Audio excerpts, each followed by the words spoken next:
Hello everyone and welcome to Slipjoint Sawyer. As you can probably see, I'm going to be talking about a bit more different knives than I normally show on the channel. I'm going to be talking about army knives, scout knives and camp knives, and if they're, sort of a viable option as a carry for an EDC. But you can see there's quite a wide variety of different types. Now all the ones here are either UK or USA made. That's just what I have in my collection. I don't actually have any Chinese made ones, I don't think. I might do, I'll have to have a look. But these are the ones I sort of pulled out for the video. I've got quite a few more. I seem to have amassed quite a large collection of cross between like the military camp knives for like Boy Scouts, things like that, army issue or sort of military issue knives, and then just the general sort of camp knives like a cheaper Richards down here, bits and pieces like that. But I love these knives, but I never really carry them apart from maybe one or two. And I don't really understand why, because I think they're all fantastic. Now, let's get the elephant out of the room. I'm not the biggest person. I've got like a medium to large hand. I'm not in my life going to want to carry this absolute beast of a knife. This, I think, is an HM Slater.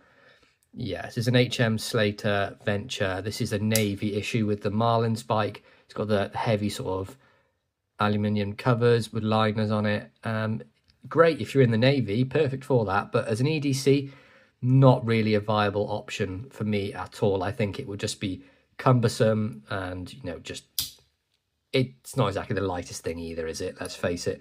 But there's many other options here which I think would be absolutely fantastic for an everyday EDC, and I thought we'd just go through some of the choices really. But it really depends what you want to do on your daily sort of usage. Now for me, TL29, so these couple up here are fantastic. I've carried this case one for nearly about a week. It's absolutely fantastic, and the reason for that is quite a lot just like a normal jackknife. So you get a main blade on here. Bail can be annoying, but I quite like it in the slip I use it in, because the slip stops about here and you can just use this to pull the knife out. And on the front you get the flathead screwdriver, well, electrician's tool really, wire stripper. And that does have a liner lock, but it's not a blade, so UK legal as far as I'm sort of concerned. But they make fantastic EDC knives. That one's got great snap on it, but that one's a case, and then there's two Camillus made ones here. Now this is a civilian issue one, I believe, based on where the position of the bail is, and it doesn't actually say TL29 on it.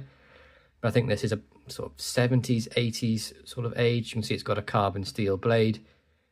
Again, nice spear. And it has that same electrician's tool on the front, which of course is liner locked. And then there's a slightly older Camillus one here. I think this is sort of 40s era. It's got beautiful rosewood, and you can see it's got that TL29 shield on it. Big old brass spacer on the back. And this one would have had a bail. You can see there is the hole there for the bail, but it was gone when I picked it up. 4-line Camillus, and again it has the electrician's tool on there as well. So for me, I think those ones in particular are fantastic EDCs, and anyone that hasn't got one of those, maybe try picking up a Rough Rider version. I think they do one, or it might even be marbles, or even if you can pick up one of these on the secondary market, they are fantastic. Let's take a look at some of the army ones now. Another one really that's not going to be a viable carry for me, but maybe for someone with larger hands. This is a World War I gift knife, and this is a Noeld. You can see that just down there, made in Sheffield. Beautiful spear point blade, some of the most beautiful jigged bone I've ever seen on a pocket knife. Copper bail, and it has the really old style can opener or tin opener. See it on there, like the leaf shape with the sort of the thumb stud on it. And this thing, it is called a World War I gift knife because that's the sort of period it was from. It might sound silly, but if you've not seen one before, you're not really going to know. But it's beautiful rat tail bolsters on there as well. But this thing's got a hell of an action for the age of it. But yeah, it's got a beautiful spear, but it's not something I would carry on a day-to-day. Maybe if I was going on a camp out, I might take it just to, to use it. But more often than not, this thing just sort of stays in my collection box. And it's the same for these two here, really. Nothing against them, they're fantastic. Like this is a Sheffield-made one. There's no sort of maker on it because they were churning them out in the thousands, really, at this sort of period. But it does have the crow's foot, and the 1952 is when this one was made, and you just get sort of the sheep's foot blade. There's no stamping on the blade at all. And then you get the can opener, and then on the back you get the marlin spike, which always has like a 800 pull on it. And then there's a little pry / flathead screwdriver on the middle liner. Not the best place to put it in my opinion, because it's going to cause blade play, but you know, it's a cheap army knife. That's what they were doing. They're military issue. It was get them out as quick as you can. Military need them, so that's how they are. And it's pretty much the same for this one here. Now this is a Wolstenholme, so it is made, to what I can tell, a little bit higher quality, but again, they were banging these out as quick as they possibly could, really. So on the front, you get the combo tool of the cap lifter and the tin opener. See, this is a 1946, so the crow's foot at the top there. And then this one actually does have the blade stamped, and you can see you've got IXL Wolstenholme Sheffield. Loads of meat left on that blade as well. This one was in great shape when I picked it up. And of course you get the bail and the marlin spike on the back there as well. And you can see cheaply these were done. It's just sort of Bakelite scales, put a washer on there and pin a bit of steel around it. There was no sort of make it look pretty. It was sort of get it together, get them out.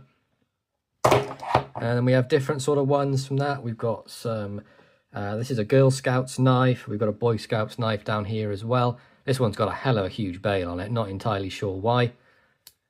But this is, it'll focus, is a Cutmaster Utica. And I love the colour of these scales. I wish they would do some more things with this colour. Look at the colour move with that. Girl Scouts logo on the front there, of course. And then same colouring on the back. And this one has nice little punch. We have cap lifter and screwdriver, and then a can opener on there as well. And it's pretty much the same for the Boy Scout knife down here. This is a Camillus made one.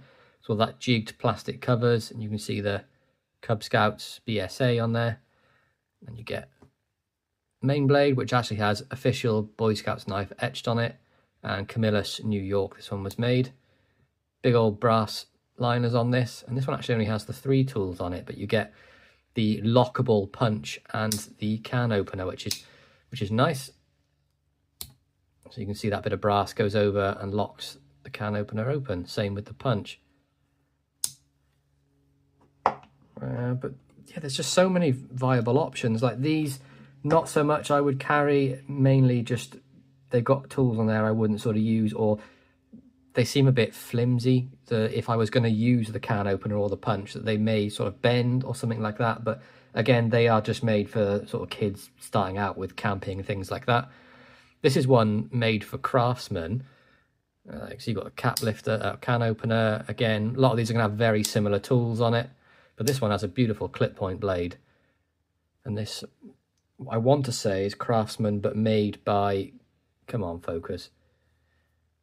But made for Camillus for them, based on just how the clip point looks. You know, the swedge long pull on one side. Now this one is one I would definitely sort of carry, and I have carried it because it's nice and slim.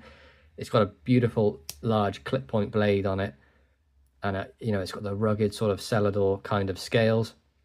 And that's one thing you're not going to see in this video, is any Swiss Army knives, because we know they are good for EDC, the amount of people, millions, that carry those on a daily basis.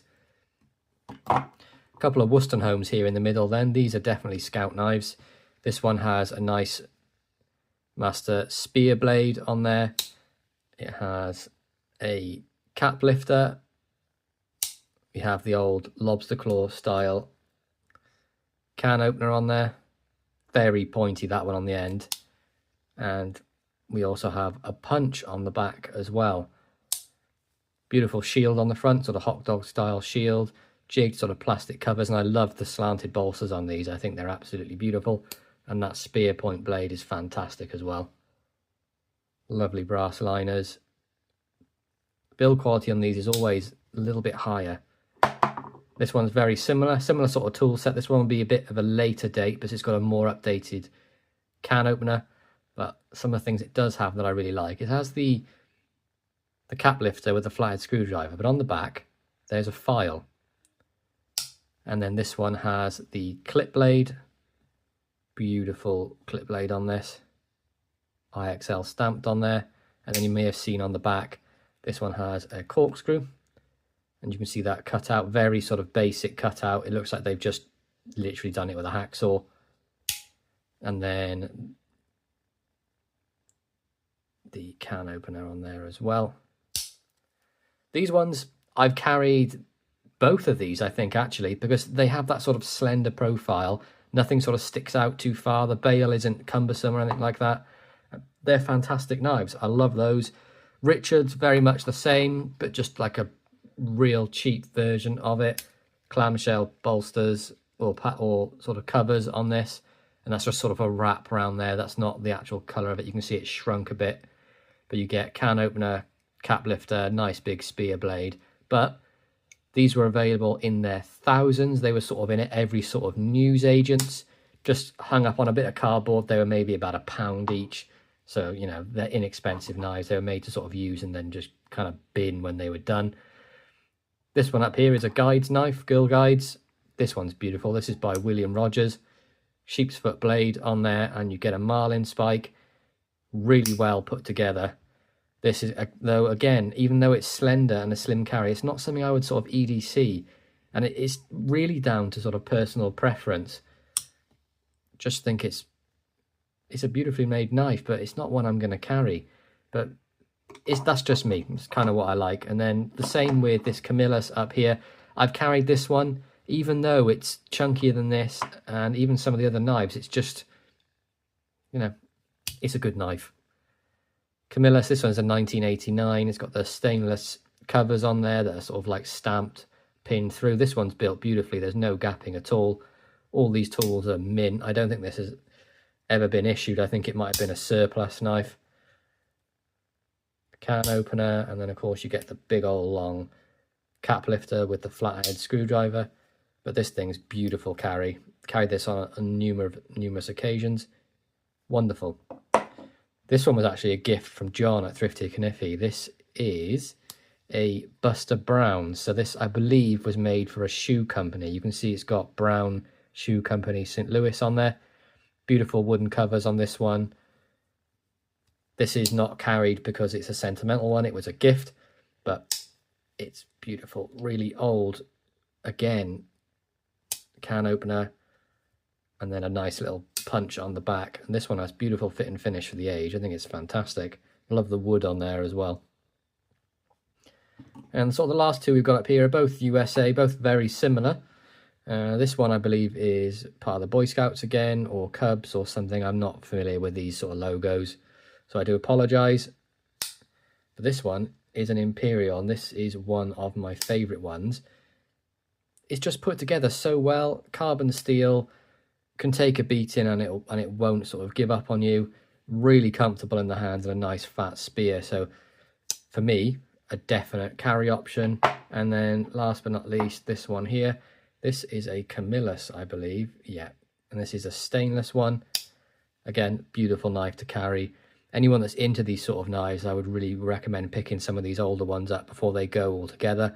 But this one was in fantastic condition. This was part of a trade with Kevin over at the Knife Doctor.